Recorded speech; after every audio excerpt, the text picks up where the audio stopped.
కర్మలకే బ్రహ్మ కపాలం జన్మలకే పాప వినాశం కర్మలకే బ్రహ్మ కపాలం జన్మలకే పాప వినాశం వ్యాస ఇతిహాస ఆ వ్యాసుడు ప్రవచించంగా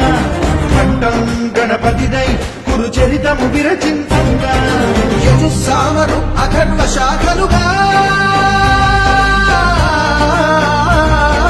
ఓంకారేశ్వరి శ్రీహరి నగరి ఇదిగోరా బదరి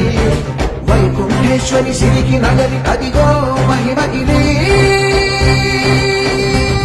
ఈ కొండపై పాదండగా ఆ విష్ణు పాదమే వెలసింది వేదాలనే విభజించిన శ్రీ వ్యాసపీఠమై విలిసింది అనకనంద జలదండీగా శ్రీహరి నామం కృష్ణకుండ జలధార